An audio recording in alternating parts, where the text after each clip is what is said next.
মানে মন ভালো করার জন্য কিছু একটা গিফট কিনতে দিয়ে গেছিল। তো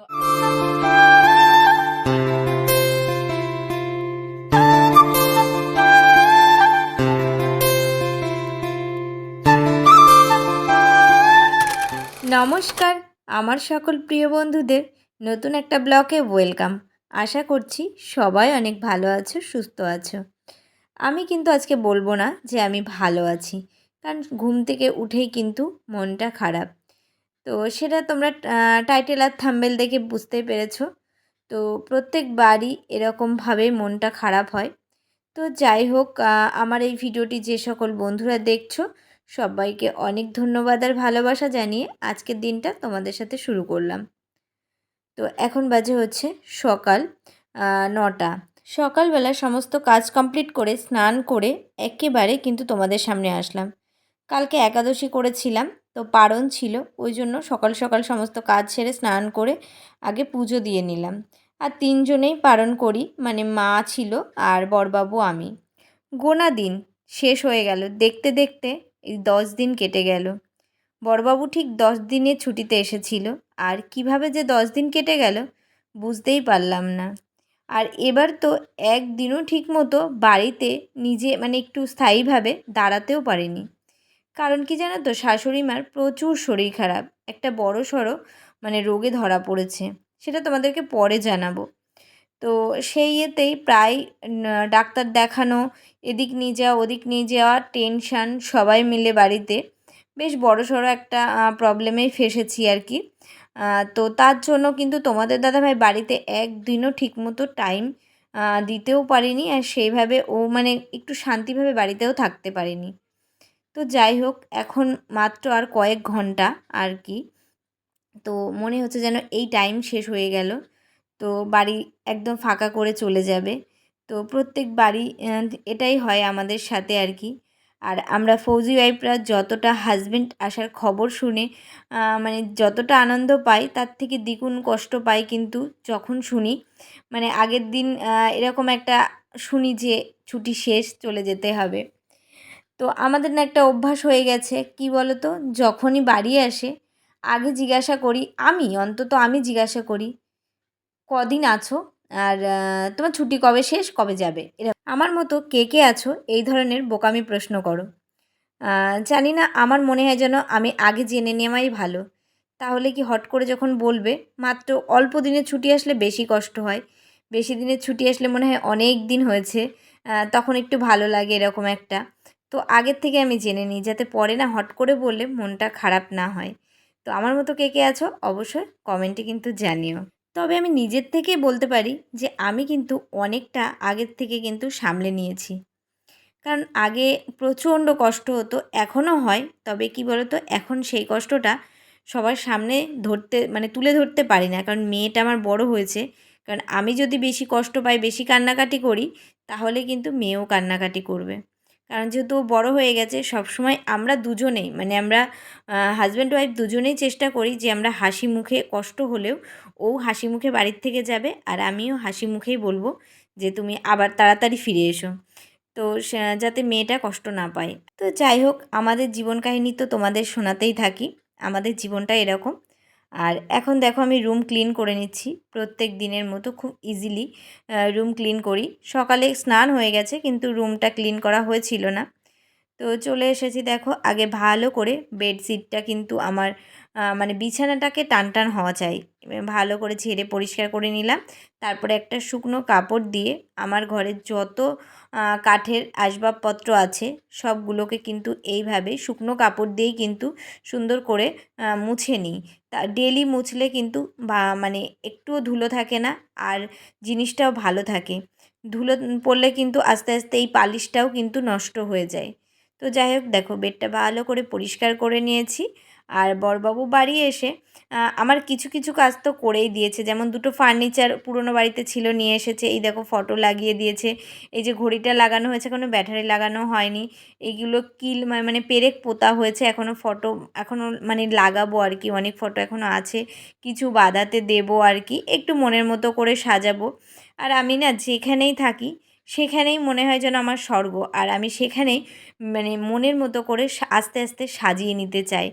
তো যে কোনো জায়গায়, কারণ আমি যখন কোয়ার্টারের থেকে এসেছি 8 বছর, কতবার যে কোয়ার্টার চেঞ্জ করেছি আর কতবার যে কোয়ার্টার কে সাজিয়েছি, মানে আমার ভীষণ ভালো লাগে। তো যাই হোক এই দেখো বড়বাবু অনেক করে বাজার করে দিয়ে গেল, বাজার করে নিয়ে সবেমাত্র বাড়ি আসলো আর ঘেমেও গেছে, কারণ বলল এত রোদ গরমে তোমাকে আর কিছুদিন বাজারে যেতে হবে না, যেহেতু আমি গাড়ি করে বাজার করে এনে দিয়ে যাচ্ছি। তো যাই হোক যা বাজার করে দিয়েছে মা মেয়ে মোটামুটি 10 দিন চলে যাবে। তো এই দেখো মাছ এনে দিয়েছে কয়েক মানে 2-3 রকম, এখনও খুলে দেখিনি, চলো তোমাদেরকেও খুলে দেখাবো কি কি মাছ আজকে নিয়ে এসেছে।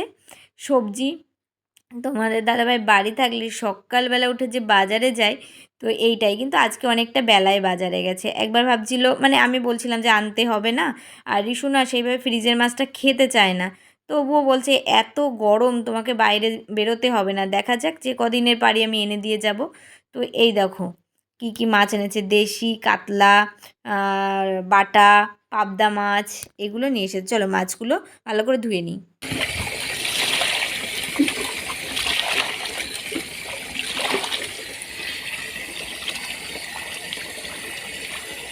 মা ওখান থেকে একটা বাটি নিয়ে আসো না বাবু, ডিমটা রাখবো। কটো একটা কটো খুলে দাও না, রেখে দিই আগে ধুয়ে।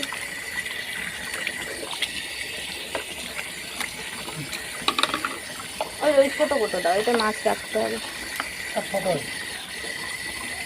আর ওই প্লাস্টিকের এটা নিয়ে দাও।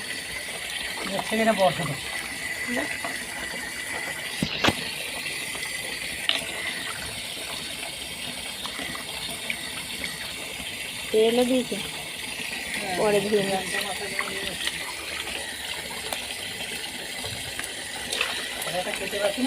হুম,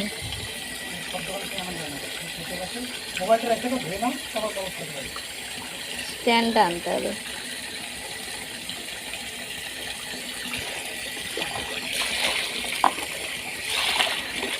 আর এই দেখো বড়বাবুকে খেতে দিয়ে দিয়েছি, উচ্ছে দিয়ে তিতার ডাল, পনির হয়েছে যেহেতু আজকে নিরামিষ, আর কিছু একটা ভাজা হয়েছিল।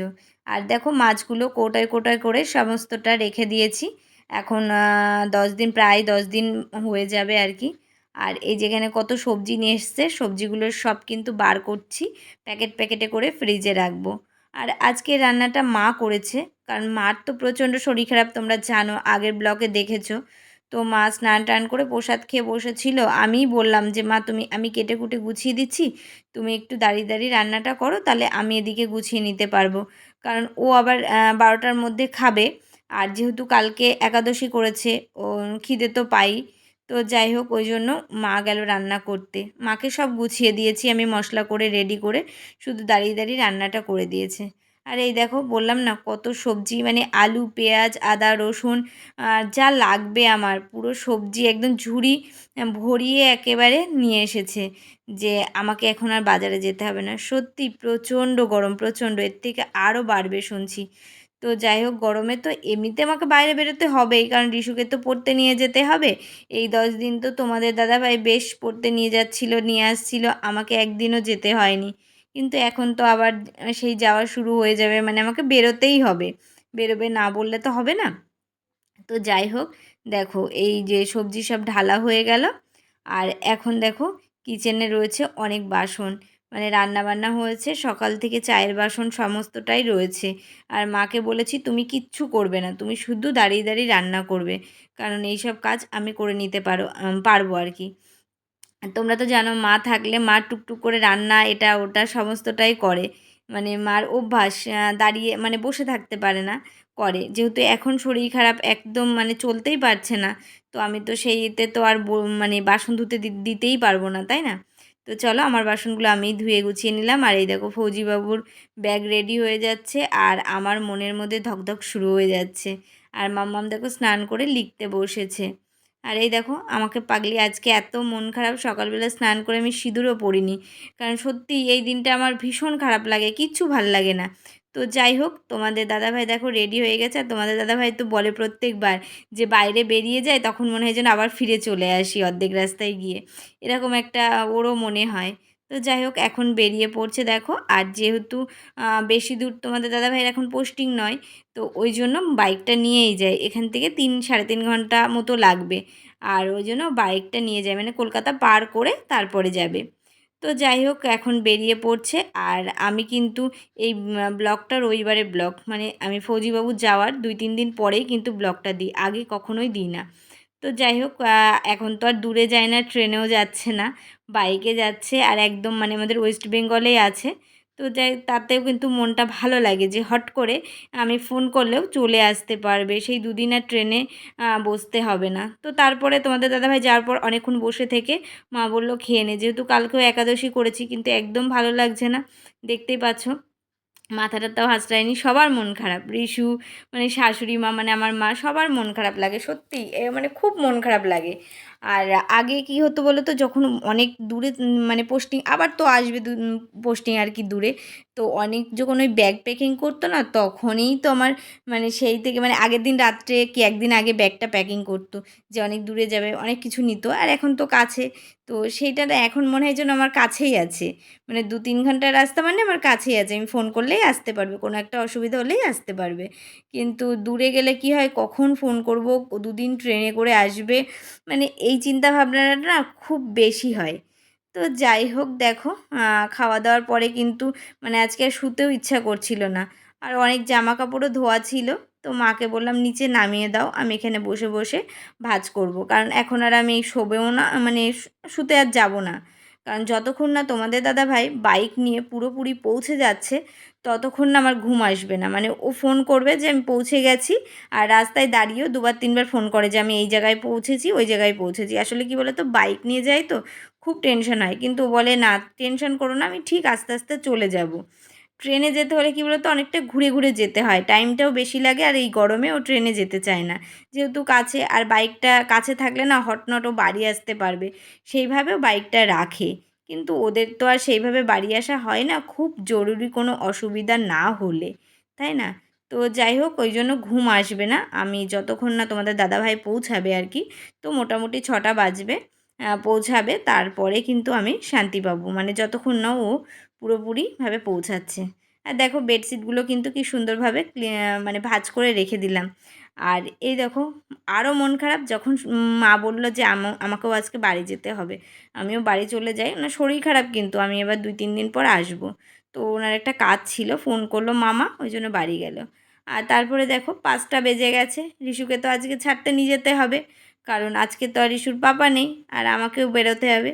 তো যাই হোক, মা মেয়ে দেখো আমাদের এই হাসি মুখটাই তোমরা দেখতে পাও সবার, মানে যত দুঃখই হোক না কেন, দুঃখের পিছনে কিন্তু এই হাসি মুখটাই তোমরা আমাদের দেখতে পাও।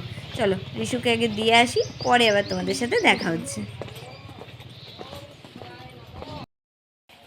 প্রচুর রোদ।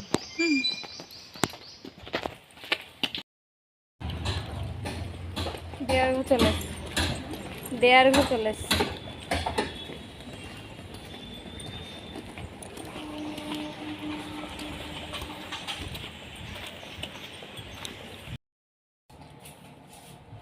তো আর বসেই যাই। তো বন্ধুরা, এখন বাজে হচ্ছে 9:30 না বাবু, 9:45, 9:45 বেজে গেছে। তো রিশুকে পড়িয়ে নিয়ে এসেছি অনেকক্ষণ আগে। তো রিশুকে পড়িয়ে নিয়ে চলে এসেছি, প্রায় আধা ঘন্টা হয়ে গেল, এখন বাজে 9:45। 9:45টার সময় তোমাদের সামনে আসলাম, আর একদমই ভালো লাগছে না। আর ভালোর মধ্যে ওই দেখো ঘরে ঘড়ি লাগানো হয়েছে, ঘড়ির ব্যাটারি আনা হয়নি। তোমাদের দাদাভাই মোটামুটি আমার রুমটাকে ভালো করে সেট করে দিয়ে গেছে। তো তোমাদের দাদাভাই আজকে চলে গেছে, দেখতেই পেলে। তো আমি মানে মন ভালো করার জন্য কিছু একটা গিফট কিনতে দিয়ে গেছিলো, তো আমার একটা পছন্দের জিনিস নিয়ে এসেছি। তো এটা নিজেই কিনে দিত, কিন্তু টাইম ছিল না, কারণ আমার শাশুড়ি মার প্রচুর শরীর খারাপ। এই 1 সপ্তাহ বাড়ি, মানে 10 দিন বাড়ি এসে, তার মধ্যে 1 সপ্তাহ শুধু শাশুড়ির মানে টেনশন নিয়ে দৌড়াদৌড়ি এইগুলোই চলছে, সেইভাবে আর কিছু হয়নি। ছুটি শেষ, তো চলে গেল, যেতে না ইচ্ছা হলেও চলে গেল। তো আমাকে টাকা দিয়ে গেছিলো। এই দেখো, আমি ট্রাইপডটা নিয়ে এসেছি, চলো ভালো করে দেখাই। তো ওই দিক থেকে এদিকে নিয়ে আসলাম, লাইটটা ক্লিয়ার হচ্ছিল না।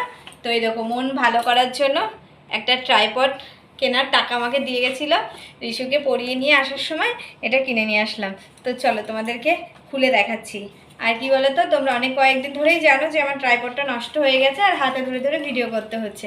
আর তোমাদের দাদা ভাইয়ের সাথে সেইভাবে ভিডিওই করতে পারিনি, যেহেতু শাশুড়ি মায়ের শরীরটা খুব খারাপ, পড়ে গেছিলো এটা রিমোট, মানে সেলফি তোলার রিমোট আর কি। তো শাশুড়ি মায়ের শরীরটা খুব খারাপ, যেটা বলছিলাম। তো সেই জন্য আমারও ভালো লাগছিল না ভিডিও করার, কিন্তু যে কাজটা আমি করি আর কি, তোমাদের সামনে ডেলি ব্লগ আমি দিই আর তারপরে রিলস দিই, সেগুলো তো এখন আমি আমার কাজটাই ভেবে নিয়েছি।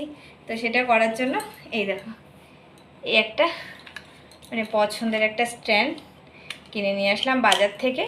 আমি অনলাইন থেকে আগে অনেকবার অর্ডার করেছি, খুব একটা ভালো হয় না, টেকে না। একটা কিনেছিলাম তো অনেক দিন গেল, একটা জিনিস তো আর সারা বছর যাবে না, তাই না? তো এটা কিনে নিয়ে এসেছি, পছন্দের জিনিসটা বাড়ি এসছে। মানে অনেক কয়েকদিন ধরে ভাবছি যে পছন্দের, মানে বড়বাবুকে আমি ওখান থেকেই বলেছিলাম যে আমার ট্রাইপডটা নষ্ট হয়ে গেছে। আর একটা শখ আছে, বড় রিং লাইট নষ্ট হয়ে গেছে, বড় রিং লাইটের। তো এবার হয়নি, পরের বার এসে কিনে দেবে। ও নিজে হাতে করে কিনে দিলে সেটাই বেশি ভালো লাগে। তো যাই হোক, এই দেখো। আর চলো পরে আসছি, খাওয়া দাওয়া করতে হবে, 9:30 বেজে গেছে। আর এই দেখো মাম্মাম এখানে পড়তে বসেছি, যেহেতু প্রচণ্ড গরম আর ঘরে এসি, এই ঘরে এসি লাগানো, এসি চলছে, তো তার জন্য এখানে নিচে পড়তে বসেছি। বিছানায় পড়তে বসলে কি করে জানো তো, পুরো পেনের দাগ লাগায়, ওই জন্য আমি নিচে দিয়েছি। আমি ওখানে বসবো, ওকে পড়াবো, আগে আমরা খাওয়া দাওয়া করে নিই, তারপরে আসছি। তো বন্ধুরা এখন বাজে 11টা, এখন তোমাদের সামনে আসলাম।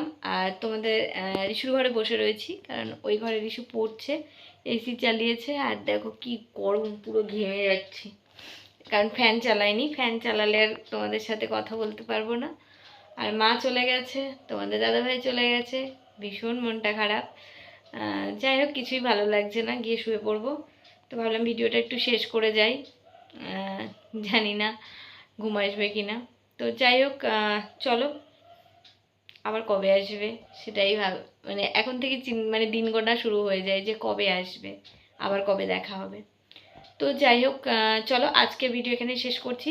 সবাই ভালো থেকো, সুস্থ থেকো, আবার দেখা হচ্ছে নেক্সট ব্লগে। তো টাটা বন্ধুরা।